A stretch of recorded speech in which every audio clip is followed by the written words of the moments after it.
Arrests political collaborators. Government uncovers $50 million crypto funds, blocks 4 digital wallets containing $38 million. Police to declare foreign agents wanted. Traces 4 billion naira to Kano, Abuja, Katsina political bigwigs.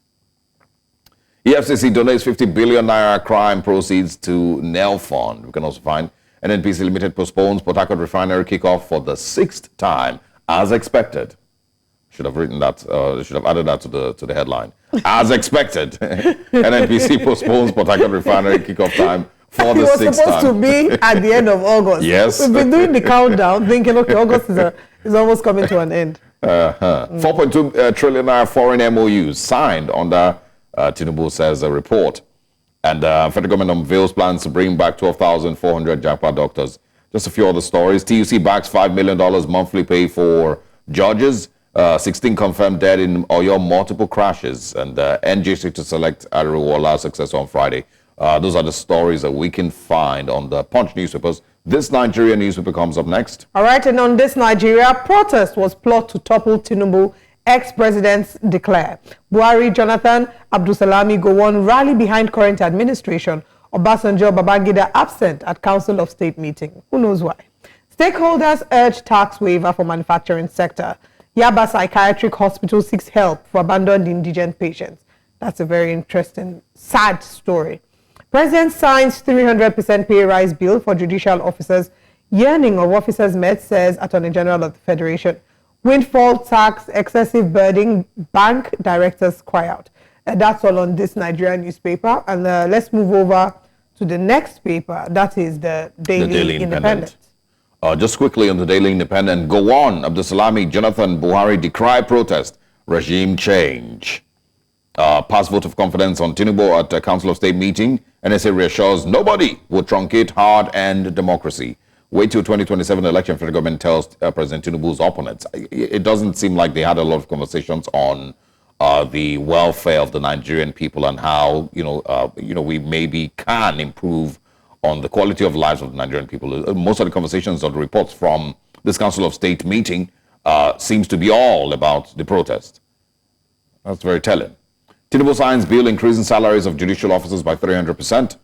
We can also find here again, stakeholders urge upward review of tariff for telco's survival. Court extends order restricting Abuja protesters to MKO Stadium. Afenifere declines call for military coup, seeks support for democracy. Kyari urges military to sustain onslaught against crude oil theft. Let's just quickly bring in Ms. Olokoba. I'm going to start, obviously, with the Council of State meeting with Mr. President. Like I said, most of the conversations from it, even if you read the statement from Dele Alake, one of the things that he spoke about 80% of the time in his speech was, how the protest was meant to topple the government and, kick out President Tinubu, which is pretty similar to what we heard at the end of the NSAS protest from President Buhari. It was meant to overthrow government, that and all of that. They've also then claimed that they found 83 billion naira protest funds and they've arrested political collaborators. Quickly share your thoughts on this. When eminent Nigerians like that gather, you should be bothered. And we have to take it serious. Isn't that a normal, Council of State meeting? No, when they gather to discuss security issues, they gather to discuss other issues. But when they gather to discuss security issues, it should be a concern for you. And I don't see reason why people like this will cover lies. Either in government or outside government, they will be receiving their own report one way or the other, which means they also have an inkling with what government has done. And if they don't agree with it, they will have spoken out that I don't think so. So, democracies and governance, the protection, it should be paramount with us. People pay a lot of prices to bring our democracy. And that is why, at all times, anything you want to do, your motive and intention must be very, very clear. There are people who genuinely felt that there's need to protest from August 1st to 10th. But there are people who also have motive. I have a problem with people who understand that it's only people who have genuine intention and there are no motives to it. I have a problem with that kind of thought because from some of us who opposed the pattern of the protest, of course, you are right. There are people who are doing genuinely. But when you see people running away from taking responsibility, which me and you always argue over, that most protests have leadership, this is what it will lead to. When you don't clearly state what you are meant to do. The United Nations recognized non-state actors. Shortly after the Second World War, there's what is called balance of power, where no country should be allowed to be more powerful than the other and commit to what Germany has done. So they recognize the non-state actors. And non-state actors, there's a rule of engagement that has been established. And that's what I'm trying to tell you, that there are rules that you must engage your government. If you fall outside that rule, don't take your case to United Nations, you will not win. That's why SAT cannot go to United Nations. There must be clear objective of what you stand for, so that when something goes wrong, you will explain, this is our mission. This is what we told you we intend to do. That one is not us. So the leadership should be able to quickly declare that day that the people raising that flag, they are not part of us. So we'll be able to separate them. But it was lumped together. The protesters with genuine intention, who just want to send a message to the president, they lumped them together. And the whole essence of protest has been lost now, as far as I'm concerned, because nobody will not pay attention to this. Yeah. Humanitarian crisis in Nigeria is not going to disrupt Africa. It's going to disrupt the entire world, and that's why you see everybody paying attention to Nigeria. But do you think Nigerian leaders are so concerned about this humanitarian crisis, with the way that they also have handled Nigerians themselves, and the way that they've governed from 1990 date of this specific government? From 1990 date, and of course mostly this particular government, because the reality of Nigerians and the economy has been worse with the APC government in particular. Well, but that's the angle to which you are seeing it. This morning, I saw figures that were read out about people who benefited from the loan given to students. But the way you speak and people share your thoughts speak is that, in fact, this government is not even paying salary. That is the description I see people giving to this government. That's the description, that the not paying attention to the demands of people. Salary has just been increased, though. And I'm aware also that the farmers are getting loans. Yeah. So some of those things many things that Tinubu read out when he addressed, I'm not aware. And that is the concern I have with his own government too, that they don't talk. They keep quiet.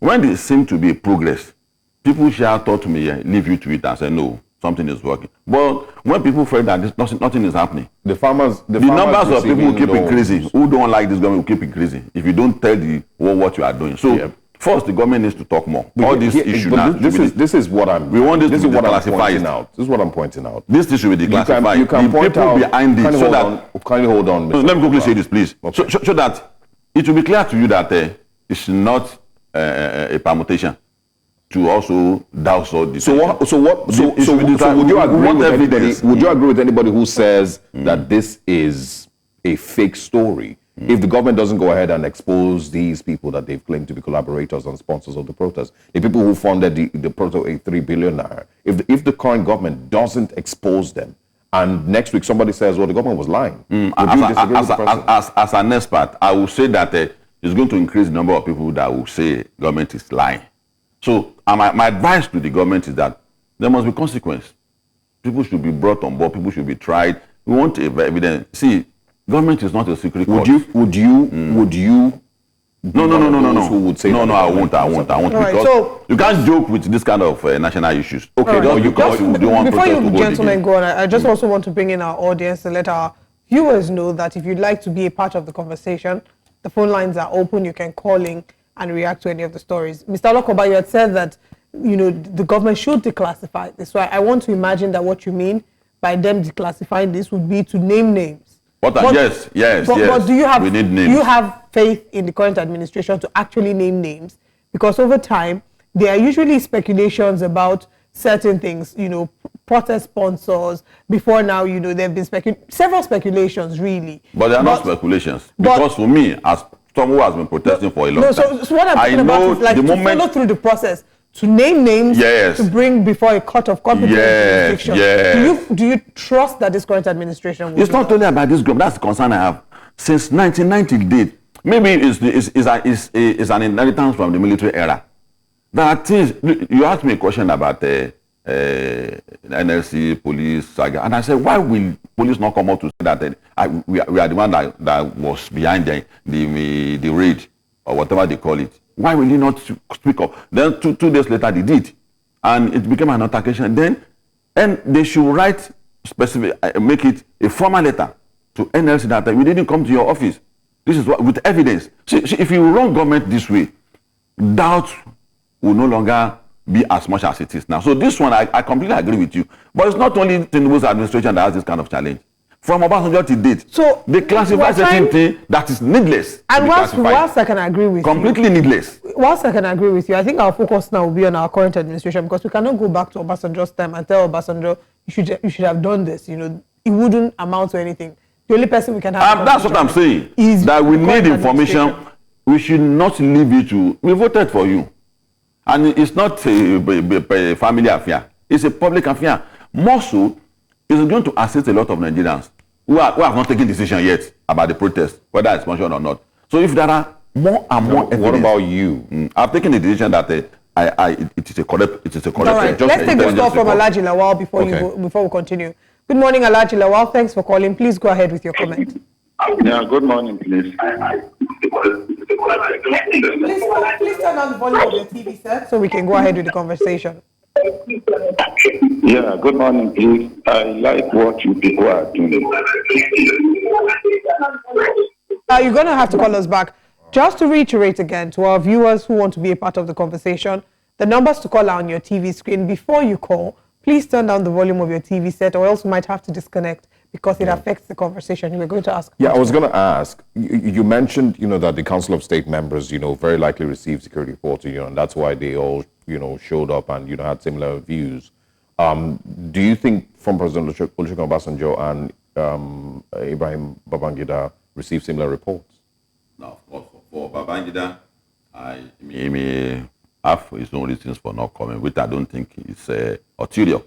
But for Obasanjo's not coming, we know that Obasanjo and Buhari almost don't see, and Tinubu almost don't see eye to eye. And on matters like issues like this, we have seen futurizations from Obasanjo towards any other government apart from his government. So he may be beginning to have problem with Obasanjo's government too. It's not going to be a surprise. He wrote a very lengthy letter to Jonathan. He wrote to so if he begins to have problem with Tinubu too, it's not going to be a surprise. So they will have security report. They will have as a former head of state. In fact, you don't need to be a former head of state. So you think that former President Obasanjo has also seen that there were plans to topple the government, and he has chosen to not support the Tinubu administration? No, what I mean is that there is, for not attending, he will have received the report, but for not attending the meeting, President Obasanjo just a way of doing things. The best administration is his own administration. We have personal accountability. Maybe if you look at his assessment of Muritala's government, if you look at statistics, several before he even became the civilian president, we have had altercation several times. If you look at statistics, it truly was the best that we can refer to. All right. The what? The Obasanjo government. Before you respond to Osaugi, let's hear from Alhaji Lawal. It's not just him. Good morning, Alhaji Lawal. Template for where we find ourselves today. Yeah, please go ahead. Oh, no, we can't do this again, Mr. Alhaji Lawal. Was Occupy Nigeria meant to overthrow the government? No, this is the last one. No, Occupy Nigeria in 2012. Was that meant to overthrow the government? No. That Occupy Nigeria is a good example of what protest is all about. There were leadership. So, and the moment, who were the leaders of the moment? I want the leaders of the protest. You are not. Yes. No. You didn't go and follow the trend. Please. No, go and follow the leadership trend. The people are assigned roles. How many leaders did people are assigned roles. How many leaders? The role as a leader that I'm assigned, I'm head of mobilization for how many leaders? So Bakari is the spokesperson, and Odumaki for all was the spokesperson. There are people who are in charge of a protocol. So we were well organized. And on the 7th day, it was the 7th day that shook the world. On the 7th day, we had to call it off because there were infiltrations. In fact, many fraternities were coming there that you allow one fraternity to speak on the stage, you didn't allow to speak. So, and our point has been made. The president has had us that before you know it, the subsidy decision was reversed. So that is a good example of what protest is all about. And on the 4th and the 5th, we started receiving reports that we were taking money from opposition to so we were not bad because we didn't behave like such. We didn't encourage people to burn property. I was not on radio to say that I speak extensively on the protest. So what's the difference between the reports that they claim that they received then and these reports now? No, if there are certain indices in a protest, you begin to discuss and you begin to draw conclusions. And one of the indices is that people who are not supposed to be part of your protest begin to join it. All right. Begin to join infiltration. There were instances of clash. You move on this. We have a call. Let's take this call. We have a call coming in. Good morning. Thanks for calling. Please go ahead. A very good morning to you. Good morning. Pam is my name, calling from Lekki, Lagos. All right. Want to go ahead? Actually, in respect to, I so much love your studio, and I so much love your news station, because I'm so sorry for diverging from this, but I just love this station simply because of one thing that you guys did. I started following you, visiting Plateau State about the crisis that have been bedeviling us for years. But the young man there in the studio, I think I am of the new opinion that all the leaders that we have right now are not worth. We know the fountain of knowledge in Nigeria, the Yorubas, have it all. But are you telling me, Socrates said that the worst of us rule the best of us. I am of the new breath. You can see that all our leaders, you can see they have been recycling themselves. I am of the belief that we need new people. Even about protests, I was here during the NSAS. I took part in the NSAS protest, and you can see how effective it has been in the north. I am from North Central, but the reason why it is even so strong in the north is because the Fulani have lost out in power. They have lost out of power. And because the fact that they've lost out of power, they have been inciting young Hausa people. But all of us, you and I, know that the majority of the population of Nigeria is the Hausas that owns it, while the Fulani are minority. We in the middle belt, the Benue, Plateau, Nasarawa, Adamawa, Taraba, and the rest of them are minorities. Right? But we still manage ourselves. So I believe the new leaders, we need people who are so passionate about this country. We have so much solid minerals in this country. I wish one day you guys can do a program about it. In Kaudan, Kaduna, Plateau. Do you know there's a mining team in Jos in 1910? All right. The World War II that was fought. Most of the solid minerals that they did, it was from Jos, Plateau State. Go and check it. You can Google it. It is there. When we've been contributing to Her Majesty, the Queen of England. So people should be allowed to protest, please. People should be allowed. I see one of your presenters who was harassed on the street. All right, we have to interrupt now, please, because of time. Thank you so much for calling, and we hope that you keep following us. Thank you very much. I want us to touch on another story because we've settled on this for a little too long. Yaba Psychiatric Hospital seeks help for abandoned indigent patients. I think that this is an important conversation to have. We understand how things are right now, how the country is right now, and if the average person can't even afford to pay medical bills, we don't even have as much priority placed on mental health because we can't afford it. Mental health is very expensive. So now, as things are getting worse for the average everyday person, the psychiatric hospital is getting the hit.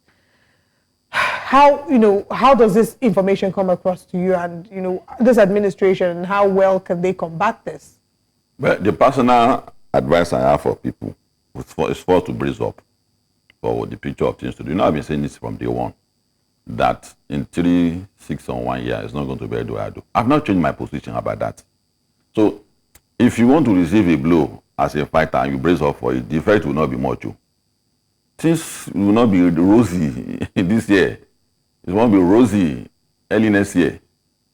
When will they start to be rosy? And what I mean is that the repair is going on. The repair is going on.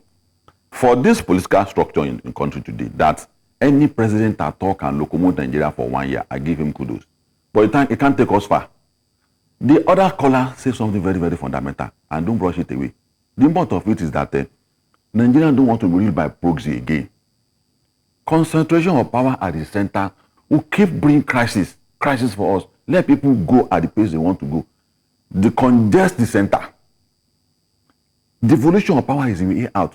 See, all these issues we're talking about economy is because the concern of Nigerians is that we are going to Abuja, we are going to meet the Mr. President. It's him that can sort out everything.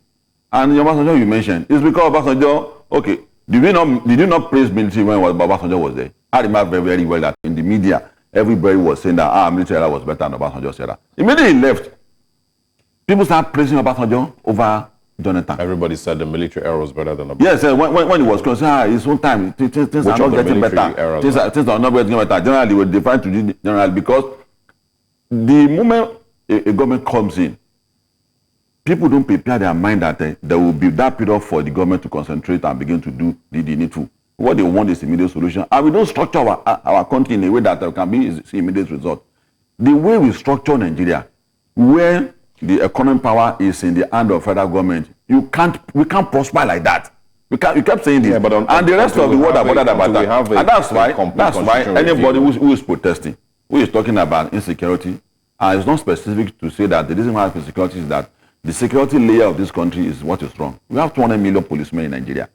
Join with time, all of them are not up to half a million. And you want security.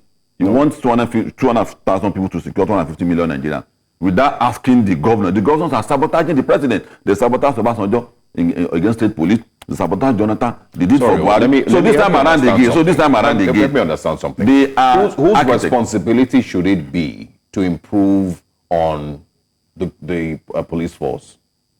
Improve on the number of police officers, improve on the equipment that they have, improve on funding for police. The president is supposed to be funding. The federal government is supposed to be funding. But okay, so if he goes the layer, but hold on. What the federal government should do? Just hold on.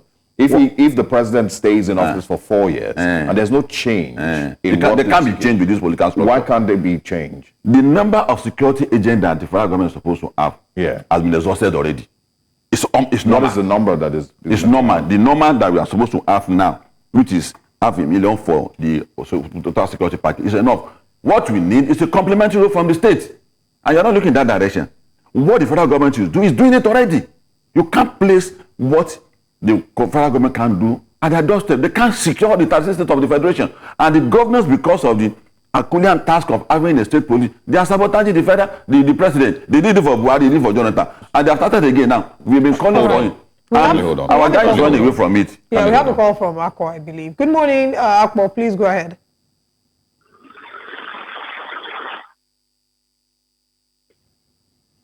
All right. So the mental health of Nigerians, my advice is that they should raise it up. But the preservation is very, very, very important. Then when you have too much and high expectation, it leads to depression. So for me, I'm not a medical expert, but I live my life based on what as it emerges. And so that means we should try as much. Things to get better. We should try. For things to get better. It's not that there's no hope. That things can get better immediately. That's what I'm saying. So part of the minute I'm saying that is now. Okay, so at what point do we then start to say things can get better? Because now it's 1 year plus, right? At what point will things start? So you don't remember what I told you last time we met? I think the experience is 2 years. And from last year till now, we've seen the things that President have mentioned that he has done. All right. Already so that are getting low now. Hold on, we'll come back to that. We have Akbo still on, calling. Please go ahead with your comment. Hello, yes, please, we can hear you. Please go ahead. Yes, good morning. Good morning. Thank God for you, a beautiful lady and a handsome man given by God to add on this program. In fact, I'm somebody above 75. For a young man like that, coming to analyze the issue of Nigeria at this stage, it's not a welcome person. Because what is going on in Nigeria today, cannot just say 1 year. It's a continued government of APC. What is it defend? It's only coming there to defend what is benefited from the government. People there are sacrificing your life to say the truth every day to the youth. How can the youth come out on a massive level trying to defend what is benefited from the government? Everybody knows that everything is bad. APC is a continuous government, not Tinubu say you just enter for 1 year. No! Nigeria cannot accept it.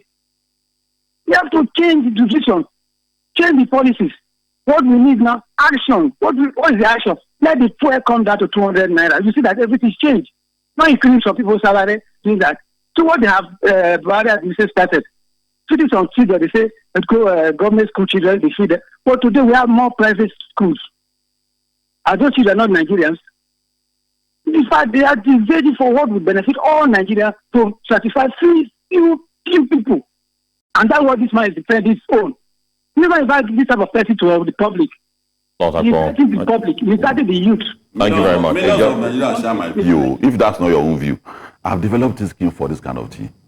I'm expressing an expert opinion. Fuel can never come to 200 naira. I don't want to expect you to come. See, I'm not a young man who, like I said, I'm not a boy who, I'm a man, I'm a full grown man, well above 50.